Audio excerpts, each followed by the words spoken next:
बिस्मिल्लाहिर्रहमानिर्रहीम। अस्सलाम वालेकुम students, welcome to CBEL concept based education learning YouTube channel. मैं हमाद अहमद आपका ट्यूटर। आज की इस वीडियो में हम बात करेंगे बीकॉम पार्ट 1 की और इसका सब्जेक्ट है फाइनेंशियल अकाउंटिंग। तो स्टूडेंट्स, आपको पता है हमने जो चैप्टर स्टार्ट किया है उस चैप्टर का नेम है bank reconciliation statement. Chapter number 8 है। आज हम उसका यानी कि उसकी प्रॉब्लम नंबर 17 करेंगे, which is very very important for paper point of view.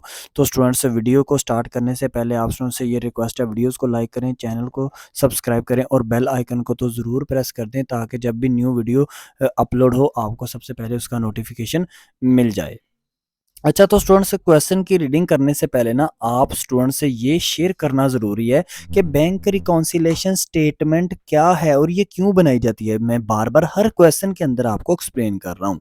तो बैंक रिकॉन्सिलेशन स्टेटमेंट इसलिए बनाई जाती है कि नेस्ले कंपनी वाले ने फॉर एग्जांपल अपने अकाउंटेंट को पूछा कि हमारे बैंक में कितने पैसे पड़े हुए हैं बताओ। उसने कहा सर 50,000 50,000 रुपया पड़ा हुआ है।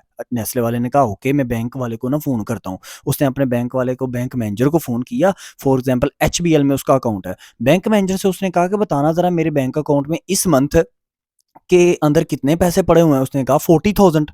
तो नेस्ले वाला, कंपनी वाला परेशान हो गया। उसने कहा कि ये क्या बात हुई कि वो मेरा अकाउंटेंट कह रहा है हमारे बैंक में पैसे पड़े हुए हैं 50,000 और बैंक वाला ये कह रहा है कि हमारे बैंक अकाउंट में पैसे पड़े हुए हैं 40,000 या 50,000 से ज़्यादा कर लें 60,000। तो ऐसी सिचुएशन में ना कंपनी कहेगी अपने अकाउंटेंट को कि वो रीजंस लिखो, वो वजूहात लिखो जिसकी वजह से हमारा बैलेंस मैच नहीं कर रहा। तो वो जो जिस पेज पर अकाउंटेंट रीजंस लिखेगा, वजूहात लिखेगा, उस पेज को कहते हैं बैंक रिकॉन्सिलेशन स्टेटमेंट। ठीक हो गया। अब जो सेकंड चीज अपने माइंड में रखें, अकाउंटेंट जो ये बताता है ना कि भाई हमारे बैंक अकाउंट में पैसे पड़े हुए हैं 50,000, वो कहाँ से बता देता है। उसके पास एक रजिस्टर्ड उसने हर मंथ में मेंटेन किया होता है जिसके अंदर से वो बताता है कि हर मंथ इतना पैसा गया था, इतना पैसा रिसीव हुआ है, इतना पैसा जाता रहा है। तो उस रजिस्टर्ड को नेम दे देते हैं कैश बुक का। और बैंक वाले ने जो हमें बताया कि भाई आपके अकाउंट में इतने पैसे पड़े हुए हैं, यानी कि नेस्ले कंपनी को बताया उसने, जिस सॉफ्टवेयर कंप्यूटर के जिस सॉफ्टवेयर में हमारा अकाउंट बना हुआ है ना नेस्ले कंपनी के नेम से, उस सॉफ्टवेयर को कहते हैं पासबुक। अब तीसरी चीज अंडरस्टैंड करें जो मैं प्रीवियस तमाम क्वेश्चंस में बताता आता जा रहा हूं कि आपने कब कब एंट्रीज को डेबिट करना है और कब एंट्रीज को क्रेडिट करना है। आपने हमेशा हर एंट्री को तब डेबिट करना है जब उस एंट्री के अंदर पहले से बैंक बैलेंस इंक्रीज कर रहा हो या एंट्री को पढ़ने के बाद इंक्रीज कर जाए। ओके जी।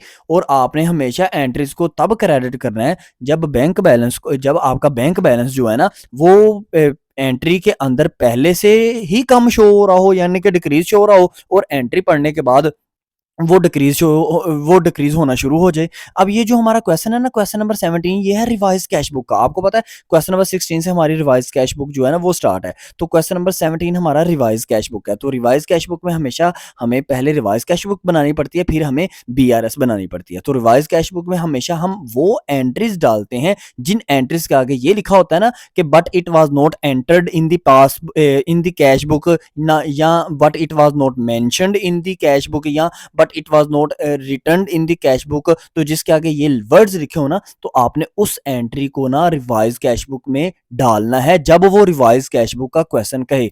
तो अब हम क्वेश्चन की रीडिंग करते हैं। अब आपको नजर आ रहा है कि क्वेश्चन आपके सामने है, रीडिंग करते हैं। From the following particulars of mister Nasar Ali prepare the bank reconciliation statement with the help of revise cash book on 31 December 2017। यानी कि आपने बैंक रिकॉन्सिलेशन स्टेटमेंट बनानी है with the help of revise cash book. तो आपको revise cash book पहले बनाना पड़ेगी। अब नीचे आप 7 एंट्रीज देख रहे हैं। सबसे पहले आपने कौन सी एंट्री करनी होती है, आपने सबसे पहले रिवाइज कैश बुक उसने पूछा ना तो आपने एंट्री नंबर 7 सबसे पहले करनी है। तो हम एंट्री नंबर 7 को पढ़ते हैं। अब आप अपनी एंट्री नंबर लास्ट देखें, बिल्कुल लास्ट एंट्री देखें, उसको सबसे पहले हल करना है। वो क्या है, overdraft balance as per the cash book bank account number 2 ₹39200 और 31 दिसंबर 2000, जो भी मतलब 31 दिसंबर, यानी कि आपने balance as per cash book आपको ओवरड्राफ्ट दिया हुआ है। ओवरड्राफ्ट का क्या मतलब होता था? ओवरड्राफ्ट का मतलब होता है क्रेडिट बैलेंस। तो ये क्रेडिट बैलेंस किसका है? ये क्रेडिट बैलेंस कैश बुक है। कैश बुक का ओवरड्राफ्ट बैलेंस क्रेडिट होता है, पासबुक का ओवरड्राफ्ट बैलेंस डेबिट होता है। प्रीवियस क्वेश्चंस के अंदर हम ये करते आ रहे हैं। अब सॉल्यूशन के ऊपर चलते हैं और देखते हैं कि इसका हम क्या ट्रीटमेंट करेंगे। अच्छा तो स्टूडेंट्स, अब आपने क्या करना है, रिवाइज कैश बुक का फॉर्मेट बनाना है। सबसे ऊपर देखें मिस्टर नासर लिखेंगे, फिर उसके नीचे आप लिखेंगे रिवाइज्ड कैश बुक, उसके नीचे आप लिखेंगे एज ऑन 31 दिसंबर 2017 और ब्रैकेट के अंदर लिख देंगे बैंक कॉलम। ओके जी, अंडरस्टैंड हो गया फॉर्मेट? देखें डिटेल रुपीज जो आपको आपकी स्क्रीन पर बिल्कुल लेफ्ट साइड पर डिटेल और रुपीज शो हो रहा है ना, वो है डेबिट, और जो राइट साइड पर आपको डिटेल और रुपीज शो हो रहा है वो है क्रेडिट। ओके, तो अब हमारा ये overdraft balance as per cash book क्या था? क्रेडिट है। कैश बुक के साथ लिखा है ना कि ओवरड्राफ्ट, मतलब समझ लें ये हमारा क्रेडिट बैलेंस है। तो अब आपने जब रिवाइज कैश बुक के अंदर इसकी पुटिंग करनी है, तो इसकी पुटिंग करेंगे क्रेडिट साइड पर, इसको लिखेंगे कितनी अमाउंट से? 39200, लेकिन नेम वो नहीं लिखेंगे overdraft balance as per cash book, ये नेम नहीं लिखेंगे। इसको कहते हैं बैलेंस बी बटा डी, यानी कि बैलेंस ब्रॉड डाउन। इस बैलेंस को हमने ब्रॉड डाउन किया, यानी कि इसको लिखा, उठाकर लिखा गया, क्वेश्चन से उठाकर इसको सॉल्यूशन में लिखा हुआ है, तो इसको बैलेंस ब्रॉड डाउन कहते हैं। तो ये पहली ये इस एंट्री का ट्रीटमेंट है। अब हम फिर दोबारा अपनी बुक की तरफ मूव ऑन करते हैं ना, और देखते हैं कि और कौन कौन सी एंट्री इस रिवाइज कैश बुक के अंदर आएंगी। अब रिवाइज कैश बुक के अंदर जो एंट्री आएगी वो है आपकी एंट्री नंबर 4। तो एंट्री नंबर 4 जरा तरतीब से देखें, काउंटिंग कर लें। वो लिखा हुआ है as per the standard order the following payments were made by the bank out of bank account number 2। यानी कि अब आप यहां पर देखें, कुछ कहता है वो नीचे जो फॉलोइंग पेमेंट्स की है ना, पेमेंट्स का मतलब क्या होता है? पेमेंट्स का मतलब ये होता है कि कुछ खर्चे किए गए हैं, कुछ खर्चे किए गए हैं और बैंक से पैसा गया है। अब आप कहोगे सर जी रुक जाएं, आपने कहा था जिस एंट्री के आगे लिखा होता है ना, लिखा होगा कि ये एंट्री जो है कैश बुक में इस एंट्री को नहीं रिकॉर्ड किया गया। सर जी वो एंट्री हमने डालनी थी रिवाइज कैश बुक के आगे, इस एंट्री के सामने कैसे लिखा ही नहीं हुआ? आप हमें कंफ्यूज कर रहे हैं। हाँ बिल्कुल, आपका बिल्कुल जेन्युइन क्वेश्चन है, लेकिन आपको इसका आंसर करूं, याद रखना, आपको जिस एंट्री के सामने वो कह दे कि but it was not entered in the cash book, या but it was not mentioned in the cash book, वो एंट्री बिल्कुल आएगी रिवाइज कैश बुक में। लेकिन स्टूडेंट्स, कुछ एंट्रीज ऐसी होती हैं जिनके साथ वो आपको कंफ्यूज करने के लिए आगे लफ्ज नहीं लिखता वो लफ्ज। वो एंट्रीज कौन सी होंगी? वो एंट्रीज वो होंगी जिनमें वो पेमेंट्स करेगा, या जिनमें या बैंक अकाउंट के थ्रू पैसा गया होगा एज अ पेमेंट, या जिनमें वो एंट्रीज जिनमें क्या होगा, बैंक अकाउंट के अंदर पैसा आया होगा, यानी कि इनकम्स लगा लें आप और आपके एक्सपेंडिचर्स वगैरह लगा लें। इन दोनों के साथ अगर आपको लफ्ज ना भी आया हो ना कि not entered in the cash book, तो आपने वो एंट्रीज रिवाइज कैश बुक के अंदर ही पुट करनी है जब वो रिवाइज कैश बुक की मदद से क्वेश्चन बनाने को कहे। ठीक है, अब इस एंट्री के अंदर देखिए, सबसे पहला है इंश्योरेंस प्रीमियम। तो इंश्योरेंस प्रीमियम का मतलब होता है इंश्योरेंस करवाई गई है, कंपनी ने आपने किसी भी एसेट की इंश्योरेंस करवाई है, तो और बैंक से क्या किया, पैसा निकला है, बैंक अकाउंट से पैसा निकला है, एक्सपेंस किया है कंपनी ने, तो पैसा निकला, कितनी अमाउंट है? 520। नेक्स्ट दूसरी क्या? ट्रेड सब्सक्रिप्शन कोई तजारत की है तो उसके लिए पैसा निकला है, वो कितना है? 2160। ये दोनों खर्चे हैं और इन दोनों की वजह से ना कंपनी के बैंक अकाउंट से पैसा बाहर को गया होगा, निकला होगा, यानी कि पैसा डिक्रीज किया है। तो डिक्रीज किया है तो हम इसको क्रेडिट करेंगे। अब रिवाइज कैश बुक में चलते हैं, इसका ट्रीटमेंट देखते हैं। अच्छा तो स्टूडेंट्स, अब रिवाइज कैश बुक में देखें, क्रेडिट साइड पर आपने इसको लिख देना है, किसको? इंश्योरेंस प्रीमियम को 520 अमाउंट के साथ क्रेडिट कर देना है, और ट्रेड सब्सक्रिप्शन को 2160 के साथ क्रेडिट कर देना है। क्यों क्रेडिट करना है मैं दोबारा से बता देता हूं, ये खर्चे हैं, इसकी वजह से बैंक अकाउंट से पैसा निकला है। तो जब भी बैंक अकाउंट से पैसा निकलता है, बैंक बैलेंस डिक्रीज करता है, तो बैंक बैलेंस डिक्रीज करेगा, हम उस एंट्री को क्रेडिट करेंगे। नेक्स्ट एंट्री देखते हैं। अच्छा तो स्टूडेंट्स, अब आप एंट्री नंबर 5 देखें, the bank has received the following amount on account number 2। यानी कि ये पांचवी एंट्री के अंदर क्या हो रहा है कि ना इस कंपनी को कोई ना कोई पैसा मिल रहा है, इनकम आ रही है, और वो इनकम उसके बैंक अकाउंट में जाएगी। अब इस एंट्री के आगे भी नहीं लिखा हुआ था कि ये एंट्री कैश बुक में एंटर या रिकॉर्ड नहीं की गई। तो मैंने आपको बताया, आपने समझ जाना है कि जितने भी एक्सपेंडिचर हों, जितनी भी इनकम्स हों, अगर उनके साथ ना भी लिखा है कि ये रिकॉर्ड नहीं की गई कैश बुक में, तो आपने क्या करना है, उसको रिवाइज कैश बुक में रिकॉर्ड करना है। ओके स्टूडेंट्स, अब सबसे पहले इसकी इनकम कौन सी है, डिविडेंड ऑन शेयर कितनी, 1280, और दूसरी इनकम क्या है, दूसरी इनकम है आपके पास इंश्योरेंस क्लेम 3400। अब ये दोनों इनकम्स हैं, ये दोनों इनकम्स कंपनी के बैंक अकाउंट में पैसे आए हैं और कंपनी का बैंक अकाउंट बढ़ गया है। तो जब कंपनी का बैंक अकाउंट बढ़ जाए तो याद रखना आपने हमेशा उस एंट्री को डेबिट करना है रिवाइज कैश बुक में। इसका ट्रीटमेंट देखते हैं। अच्छा तो स्टूडेंट्स अब देखें, अब आप क्या करेंगे, इन दोनों अमाउंट्स को जो रिसीव हुई थी आपने इनको डेबिट साइड पर लिखना है, मैंने अभी आपको बता दिया। तो सबसे पहले क्या है, डिविडेंड ऑन शेयर कितनी अमाउंट है, 1280 डेबिट साइड पर लिख दिया। फिर दूसरी क्या है, इंश्योरेंस क्लेम कितनी है, 3400। तो दोनों को आपने डेबिट साइड पर रिकॉर्ड कर दिया। अब नेक्स्ट एंट्री की तरफ मूव ऑन करते हैं और देखते हैं कि और कौन सी एंट्री रिवाइज कैश बुक में आएगी। अब स्टूडेंट्स एंट्री नंबर 6 देखें, bank charges of ₹100 was not recorded in the cash book. अब इसके साथ तो लिख ही आया, इसके साथ तो लिखा गया कि was not recorded in the cash book, तो ये कैश बुक में रिकॉर्ड नहीं हुए। तो बैंक चार्जेस क्या होते हैं, बैंक चार्जेस का मतलब होता है हमारे बैंक ने ना हमारे अकाउंट में से पैसे डिडक्ट कर दिए हैं एज अ बैंक चार्जेस। तो ₹100 डिडक्ट किए, मतलब काटे तो हमारा बैंक बैलेंस डिक्रीज करता है। बैंक बैलेंस जब डिक्रीज करता है तो हम उस एंट्री को क्या करते हैं, क्रेडिट करते हैं। रिवाइज कैश बुक में इसका सोल्यूशन देखते हैं। अच्छा तो स्टूडेंट्स अब आपने बैंक चार्जेस को कहां पर लिखना है, रिवाइज कैश बुक की क्रेडिट साइड पर। तो लिख दें बैंक चार्जेस और अमाउंट में अमाउंट डालें रुपीज के कॉलम में, ₹100 क्यों क्रेडिट किया मैंने आपको बता दिया। अब आपने यही तमाम एंट्रीज थी जो रिवाइज कैश बुक में बस आएंगी, बाकी जो जितनी भी बच जाती हैं वो आपकी बीआरएस के अंदर इंक्लूड होंगी। तो क्रेडिट साइड ऑफ कोर्स बड़ी नजर आ रही है, तो इसको जरा जमा करें तो आपके पास अमाउंट आएगी 41980। दोनों साइड पर ये अमाउंट लिख दें 41980। अब क्रेडिट साइड में से डेबिट साइड माइनस करें तो आपके पास आंसर आ जाएगा क्या, 37300। तो आपने किस साइड पर इसको लिखना है, जो साइड छोटी है वो ऑफ कोर्स डेबिट साइड छोटी है, तो वहां पर इस अमाउंट को लिख दें 37300 और साथ में लिखें बैलेंस कैरीड ऑन। जब भी जवाब आता है ना उसको हम बैलेंस कैरीड ऑन ही लिखते हैं, चाहे डेबिट साइड पर आ जाए चाहे क्रेडिट साइड पर आ जाए। लास्ट क्वेश्चन के अंदर हमारा क्रेडिट साइड की तरफ जवाब आ गया था तो हमने बैलेंस कैरीड ऑन का नेम ही यूज किया था। अब हमारी जो रिमेनिंग एंट्रीज रह गई हैं हम उससे बीआरएस बनाने की कोशिश करते हैं। अब आप क्या करेंगे, एंट्री नंबर फर्स्ट देखेंगे, a cheque of ₹800 which was received from customer was entered in the bank column of cash book in December but was paid into the bank in January next। मतलब क्या है इस बात का, यानी कि एक कस्टमर था भाई, उससे पैसे मिले, बैंक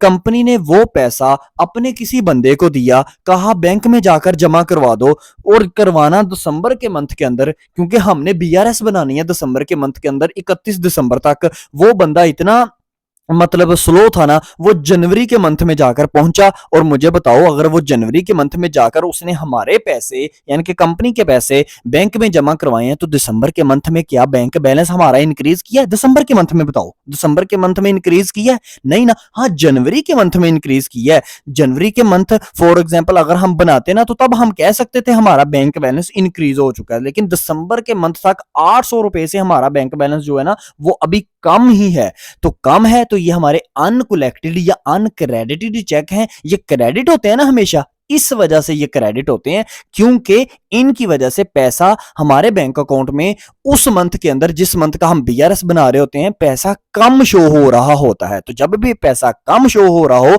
हमारे बैंक अकाउंट में, हम उसको क्रेडिट ही करेंगे। अब सॉल्यूशन की तरफ मूव ऑन करते हैं।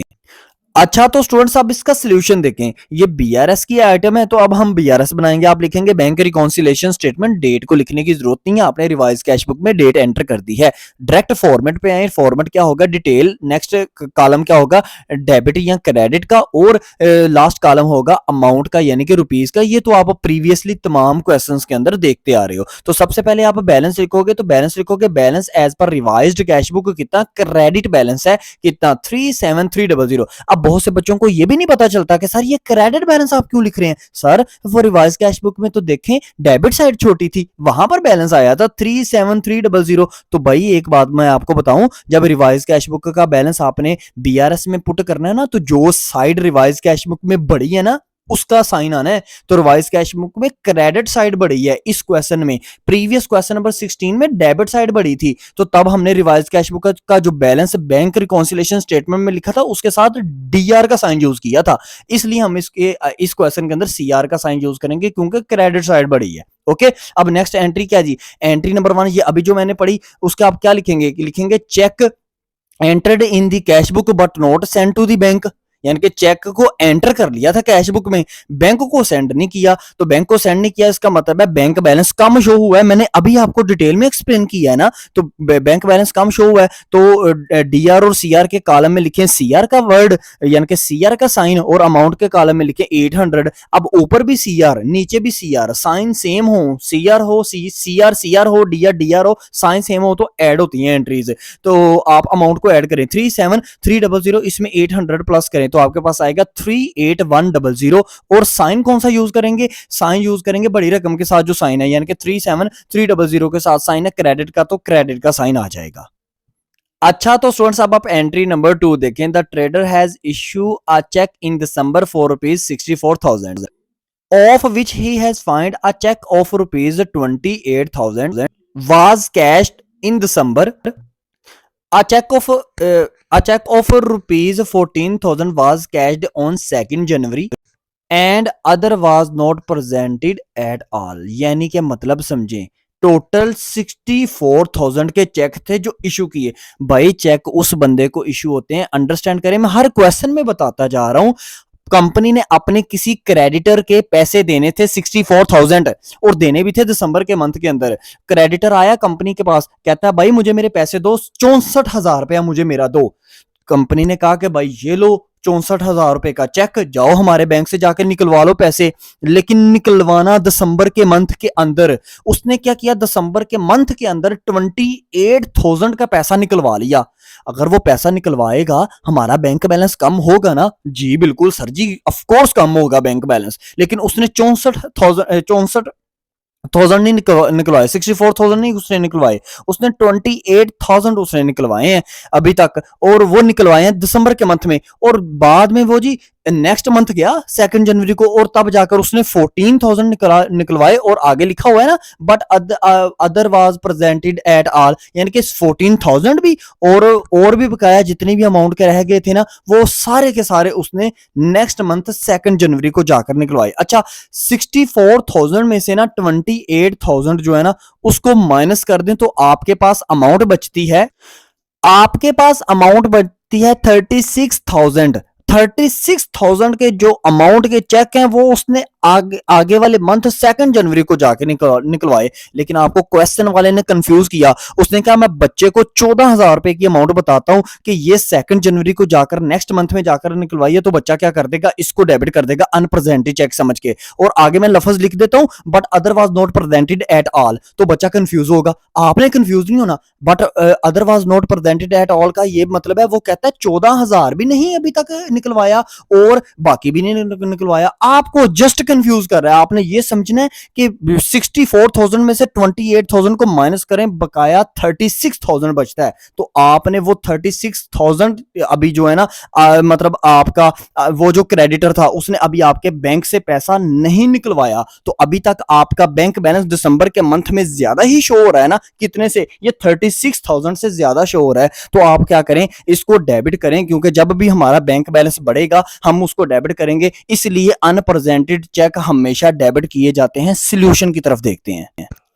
अच्छा तो स्टूडेंट्स अब आप इसको डिटेल के कॉलम के अंदर लिखें अनप्रेजेंटेड चेक, डेबिट और क्रेडिट के कॉलम में लिखें डेबिट का साइन क्यों आएगा मैंने अभी आपको बता दिया।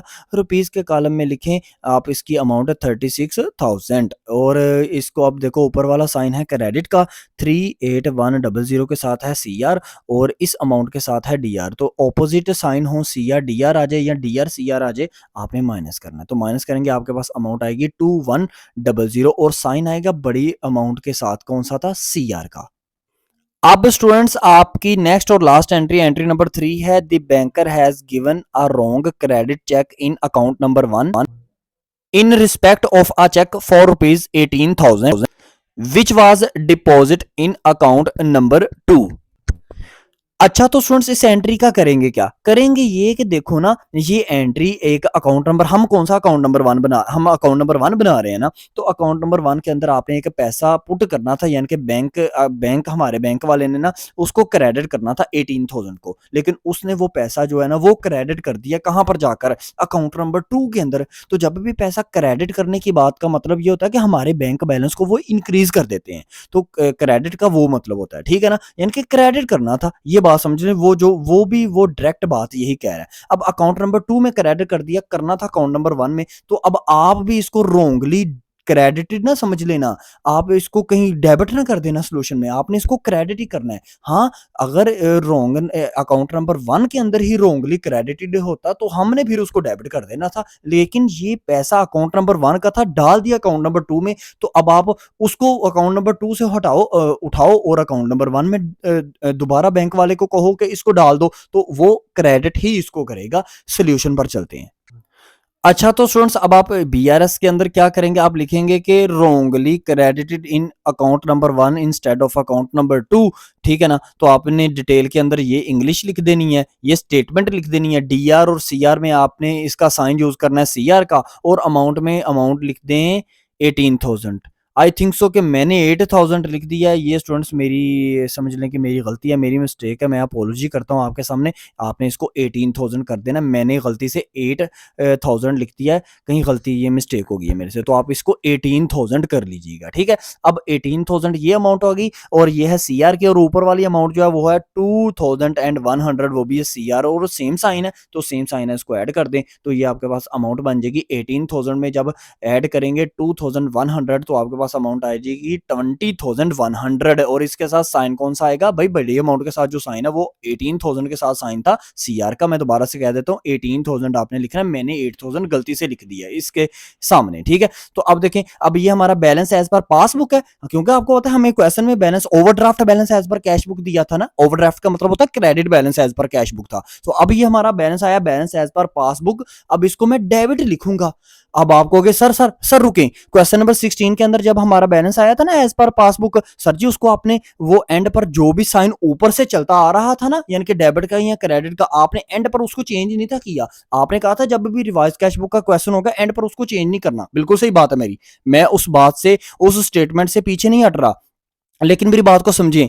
अब आपको इस क्वेश्चन में ओवरड्राफ्ट बैलेंस दिया था as per cash book, overdraft का क्या मतलब होता है, कैश बुक का बैलेंस, ओवरड्राफ्ट का मतलब होता है क्रेडिट बैलेंस, हमने यूज किया रिवाइज कैश बुक में, देख लो इस पिक्चर के अंदर आपको नजर आ रहा है, लेकिन जब एंड पर हमारा जवाब आएगा तो वो भी हमारा जवाब overdraft balance as per passbook आएगा, मैंने ओवरड्राफ्ट का लफ्ज नहीं लिखा, तो आपने overdraft balance as per passbook का ओवरड्राफ्ट बैलेंस आपको पता क्या होता है, हम पीछे भी पढ़ते रहे हैं क्वेश्चन नंबर 13, 14, 15 के अंदर, overdraft balance as per passbook का मतलब होता है डेबिट बैलेंस, ठीक है जी, उसका मतलब होता है डेबिट बैलेंस, इसलिए मैंने डीआर का साइन यूज किया है। और आप स्टूडेंट्स कंफ्यूज मत होइएगा, जब अपना क्वेश्चन का आंसर लिखते हो तब आप यहां पर कंफ्यूज हो जाते हो, कंफ्यूज नहीं होना, सिर्फ इस चीज को बार बार सुनने से आपको पता चल जाएगा। तो यहां पर आपका ये क्वेश्चन खत्म हो जाता है। आई होप सो मैंने बिल्कुल कोशिश किया कि आपको समझ में आए हर चीज, फिर भी अगर आपको कोई इशू आया, कोई प्रॉब्लम आई, कोई क्यूरी आई, तो कमेंट सेक्शन में लाजमी पूछिएगा।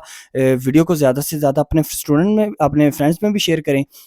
वीडियो अच्छी लगी लाइक करें, चैनल को सब्सक्राइब करें, अपना ख्याल रखें अपने इस यूट्यूब चैनल का भी। अल्लाह हाफिज़।